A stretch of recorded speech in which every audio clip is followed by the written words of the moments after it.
There is a $1 ingredient sitting in the back of your pantry right now that eliminates dog bad breath permanently, dissolves the tartar buildup your vet wants $350 to clean, and has been doing exactly this for over 100 years. The pet dental industry generates $2.2 billion a year. That ingredient is not on a single one of their labels. I'm going to show you why, and I'm going to show you exactly what to do tonight. The forbidden reveal. If your dog's breath has gotten bad enough that you've started turning your head when they come in close, you already know what the vet visit looks like. They lift the lip, they take a look at the back molars, they write down moderate tartar accumulation, and then someone hands you an estimate. The estimate is for a full dental cleaning under general anesthesia. It runs between $300 and $700 depending on where you live, and it includes blood work, anesthesia monitoring, and a post-procedure antibiotic if they find anything. It does not include the branded enzymatic toothpaste they're going to recommend you use every day afterward to prevent it from coming back. That toothpaste runs $14 for a small tube, which lasts about 3 weeks on a medium-sized dog. Here is what they do not tell you. The active mechanism behind virtually every commercial pet dental product, the thing that actually breaks down tartar, neutralizes the bacteria causing the odor, and rebalances the pH environment in your dog's mouth, is chemistry that has been freely available, documented, and dirt cheap for well over a century. The pet industry did not invent this problem. They invented the price tag. And the ingredient that solves it without the price tag is something you already have. In a moment, I'm going to tell you exactly what it is, what it does at the biological level, and why every major pet dental brand has a very specific financial reason for making sure you never connect those dots. The historical legitimacy stack. The ingredient is baking soda, sodium bicarbonate, not a pet product. A pantry staple that costs between 89 cents and $1.20 for a box large enough to last your dog 6 months of daily brushing. Before you dismiss that, stay with me for a moment. Because the history of sodium bicarbonate as a dental cleaning compound is not folk wisdom. It is not a home remedy someone invented in a Facebook group. It is documented science that predates the entire commercial pet oral care industry by decades. Arm & Hammer, a company that has been selling sodium bicarbonate since 1846, launched their first baking soda toothpaste for humans in 1988. Not because they discovered something new, because the American Dental Association had already been recognizing baking soda's abrasive and antibacterial properties in human dental care for years before that. The science on how sodium bicarbonate mechanically removes plaque, disrupts bacterial biofilm, and raises oral pH to create an environment hostile to the bacteria that cause both odor and decay, that science existed long before the first tube of flavored pet toothpaste appeared on a shelf. Rural communities and farm households were brushing working dogs' teeth with diluted baking soda decades before commercial pet dental products existed as a category. Not because they read a study, because they could see that it worked. The same dogs who ate raw scraps and slept in barns showed less tartar accumulation and better breath when their owners ran a wet cloth with baking soda over their teeth a few times a week. The farmers who did this rarely paid for dental cleanings. The farmers who didn't, paid. In 1997, a study published in the Journal of Veterinary Dentistry confirmed that sodium bicarbonate was effective at reducing plaque scores in dogs. It was not a suppressed result, it was a published result that simply never made it into a marketing campaign, because you cannot patent baking soda, and you cannot build a $2.2 billion recurring revenue category on a product that costs $1. That last part is worth sitting with before we go any further. The corporate indictment. The pet dental care market was worth approximately $2.2 billion in 2023. That number is not an accident. It is the result of a category that was deliberately engineered around a recurring problem, not a solved one. Think about what a permanent solution actually does to that math. If a dog owner brushes their dog's teeth 3 times a week with baking soda, starting when the dog is young, the tartar does not accumulate. The bacteria that cause the odor do not establish a colony. The pH stays balanced. The expensive professional cleaning under general anesthesia, the one that generates significant revenue for a veterinary practice, becomes something that happens rarely or not at all. And the $14 tube of enzymatic toothpaste that needs to be replaced every 3 weeks disappears from the checkout counter entirely. A $2.2 billion industry, built on the management of a problem, cannot survive a $1 solution that prevents the problem from starting. That is not a conspiracy theory, that is arithmetic. Here is how the suppression actually works, and it is quieter than you might expect. Pet dental brands do not need to bury baking soda. They need to do something far easier. They need to make you believe their product is categorically different. So they add flavoring, chicken, beef, vanilla mint, because a dog that likes the taste will sit still for brushing. They add the word enzymatic to the label, which sounds scientific and clinical and implies a biological mechanism that plain baking soda somehow lacks. They place their products inside veterinary offices, next to the prescription food and the flea preventatives, in a context where the implicit message is, this is what the professionals use. They knew the chemistry was simple.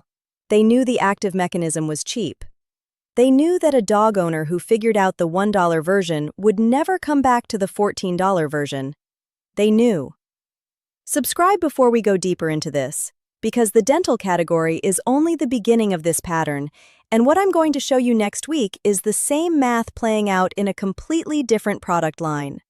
What I've shown you today is one example of a pattern that runs through almost every product category in the pet industry. A cheap, proven, chemistry-grounded solution that works. A commercial alternative priced at 10 to 50 times the cost.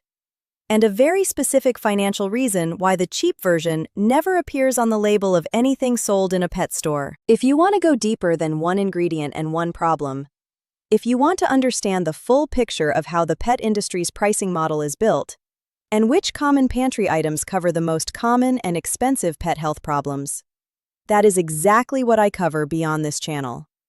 The link is below. Specific problems, specific ingredients, specific quantities. No fluff. If tonight's video gave you something useful, what's in there will save you significantly more than one vet visit. The how-to. Here is exactly what to do, tonight if you want. What you need. 1 box of plain baking soda, not baking powder, not a baking soda product with added ingredients, just plain sodium bicarbonate. You also need a soft bristled toothbrush sized for your dog, or a finger brush, or in a pinch, a clean piece of gauze wrapped around your finger. That is the entire supply list. Step 1. Mix a small amount of baking soda with just enough water to form a loose paste. For a medium dog, 30 to 60 pounds, you want approximately a 1/4 teaspoon of baking soda. For a dog under 20 pounds, use half that. For a dog over 70 pounds, a full half teaspoon is appropriate. This is not a precise pharmaceutical measurement. Close is fine. Step 2. Lift your dog's lip and focus on the back molars first.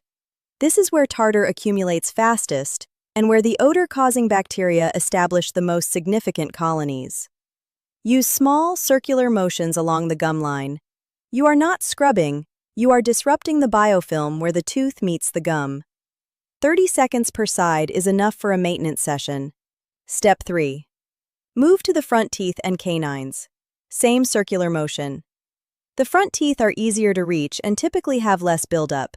Spend about 20 seconds here. You do not need to rinse afterward. Sodium bicarbonate is safe to ingest at these quantities. Your dog will swallow some of it.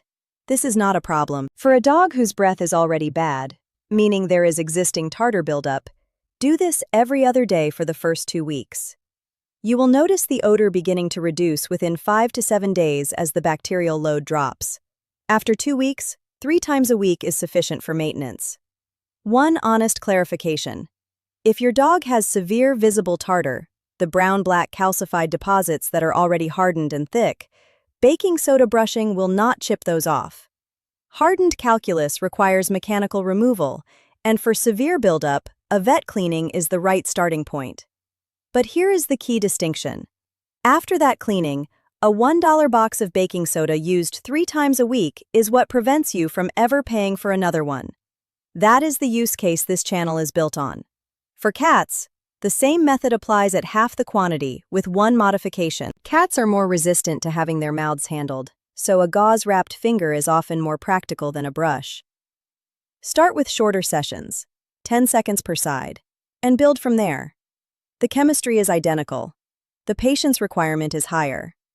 A dog owner in rural Tennessee, someone who has kept working dogs for 40 years, described this method once on a homesteading forum in a way that stuck with me. She said her dogs had better teeth at age 12 than most people's dogs had at age 4. She had never once paid for a professional dental cleaning. She used baking soda and a damp cloth, twice a week, from the time each dog was a puppy. That is not an anecdote about being lucky. That is an anecdote about prevention being cheaper than treatment when you know what you're preventing with. This is not just about bad breath. It never is with any of these videos. What you just learned is the template. A cheap compound with a century of documented effectiveness. A commercial category built on top of that compound. Adding flavor, adding branding, adding a clinical-sounding name, and priced at 1,400% of the base ingredient cost. Placed inside a professional environment that makes you feel like choosing the cheap version is somehow irresponsible. The pet industry is a $147 billion market. The veterinary care segment alone crossed $39 billion in 2023. Neither of those numbers is the result of pets getting sicker. They are the result of cheap solutions being systematically excluded from the conversation between a pet owner and the shelf at the back of their vet's office. Next week, I'm going to show you the same arithmetic applied to flea prevention. Not just the treatment, but the full egg-to-adult cycle. And the ingredient the $5 billion flea product market has never once put on a label. Different problems, identical math. If this changed something for you tonight, share it with one person who's been watching their dog suffer through bad breath and dreading the vet estimate. You are not sharing a YouTube video. You are handing someone a $1 solution to a problem they've been paying $14 every 3 weeks to mismanage. That knowledge belongs to you. Use it.